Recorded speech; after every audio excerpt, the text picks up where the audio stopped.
Hey,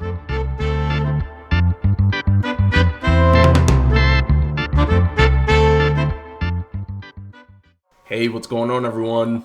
If you're new to the channel, welcome. My name is Tay. And I'm Becca. And today, we're going to talk about interracial couples. For obvious reasons, but it's an important topic. And, we want to go over that. But before we jump into that, I'm sure most of you seen the last video. Mm-hmm. And due to my... poor editing skills. Thank you. My poor editing skills. Yes, they're trash. I cut Rebecca out. Yes, you cut me off. Yeah, and I think it was a pretty important thing that she was about to mention. So with that being said, hey, we got married. Yes, I put a ring on it, and we're very excited. One of the most exciting parts about that day was the fact that we went skydiving. Yes, it was a pretty epic day. We went skydiving in the morning, and then that evening we got married, and it was our 2-year anniversary, so it was a really special and cool day. Yeah, it was. I think we both were pretty frightened before we jumped out of the plane. Absolutely. But it turned out well, and we had a great day. But let's jump into things, guys. So the topic for today, interracial couples. We're talking about that because it's an important topic, right? Yeah, especially nowadays, you do see more interracial couples, and so we think it's important to go over this topic because it hasn't always been this well received before, having interracial couples. Yeah. So it's been a controversial topic. It's a big topic to explore. And I think that due to interracial relationships being more well received nowadays, we have made a lot of strides towards the fight to end racism and discrimination and the like. And I think one of those reasons, before we get started on the rest of our video, is just to explain why I think we're making bigger strides. Yeah. I think one of those reasons is just because of people like me, someone who is white, is becoming an ally. So we're not just saying, oh, I'm not racist, like I have a black friend, like I'm not racist. Yeah. We're not saying that, we're actually being anti-racist, and so we're not just saying stuff, we're speaking out, standing up for these injustices. Yeah, they're being proactive, and you actually made a great point. You mentioned allies. It's interesting if we think back to the civil rights movement. There were a few allies, specifically white people, but now 2 years ago when we seen the Black Lives Matter movement, which that's still a thing, don't get it twisted, but there were a lot of white allies and just allies in general all around the country and even the world. Mm-hmm. And it was a beautiful thing. Why? Because back to Rebecca's point, we're moving one step closer to not completely eliminating racism, right? But to living in a better world, right? So yeah, and so people nowadays, they're not just thinking in their head, oh, I know this is wrong, but like, what can I do? Now we're speaking up and standing up for these injustices, which is a great step forward towards trying to end the fight Absolutely. towards racism. So we're actually going to now talk about the history behind interracial couples, and I promise we won't bore you. I know history's it wasn't our favorite subject. No. It can be boring. Sorry to all the history teachers out there. Yeah. But we do think it's important to go over the history just because it's important to know it. And I think that knowing the history is one part of how you can become anti-racist and actively be anti-racist. Just knowing your history, learning about it, acknowledging it. So it's okay to be wrong, but learning about it and then acknowledging that, oh, this is a wrong view or something, then you can reflect on that and just be better for the future when you're talking about these different subjects. Yeah, those are facts. You definitely spitting facts. So the long story short is there was a couple Richard Loving, who was a white man, and Mildred Jeter, a black woman. They were a couple, and they lived in Virginia, but they decided to get married, and so they went to D.C. to get married. And so when they came back to Virginia, they were arrested because there was a ban on interracial marriage in Virginia. Yeah, not that they were arrested, but they were literally taken out of their houses, right? Yes. So they were arrested and they pled guilty. And so then this case went the whole way to the Supreme Court, and you might know it as the Loving versus Virginia case. And then the Supreme Court unanimously decided that, yes, this ban that Virginia has is completely unconstitutional. And so from then on, interracial marriage became legal. And this was only back in 1967. So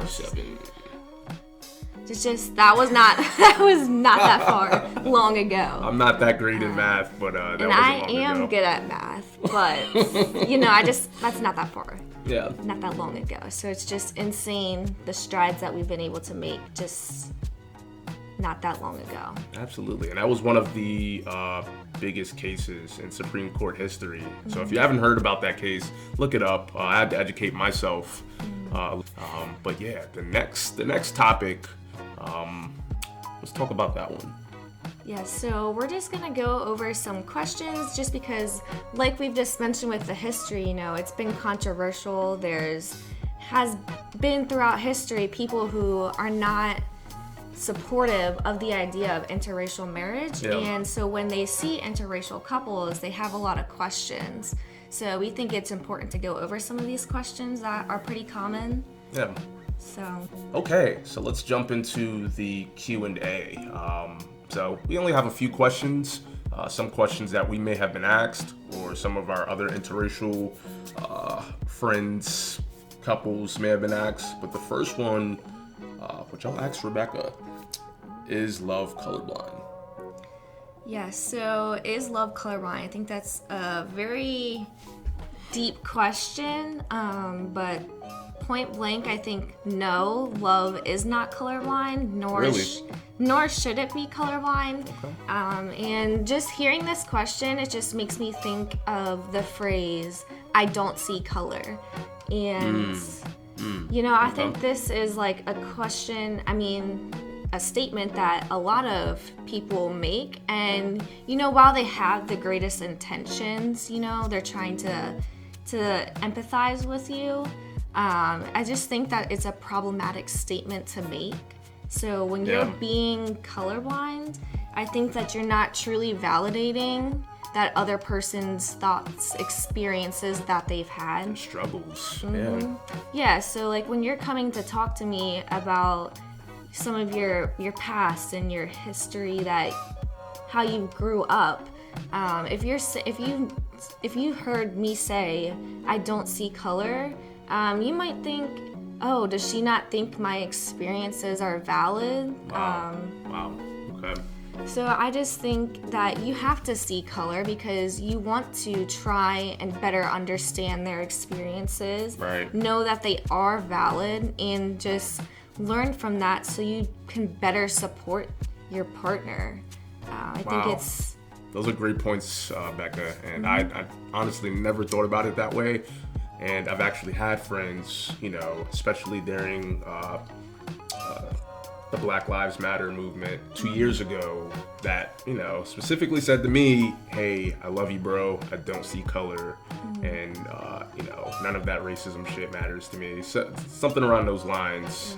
And, well-intentioned. It was well-intentioned, but I never thought about it that way. So, I think this is a pretty common question that people have is, so do you only date white women?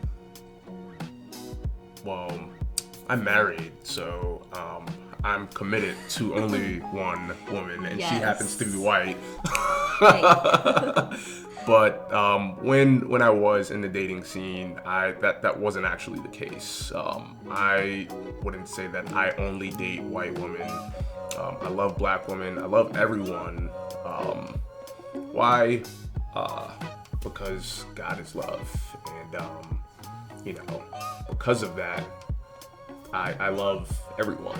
Yeah, and I will just say that I think that when you're looking for someone to spend the rest of your life with, like you first have to love yourself. And when you're comfortable with yourself, and you're confident and you know who you are, you're true to who you are. Yeah. I think like that could just attract anyone. And so, yeah, I think once you're true to yourself, like, okay, so I ended up with a black man.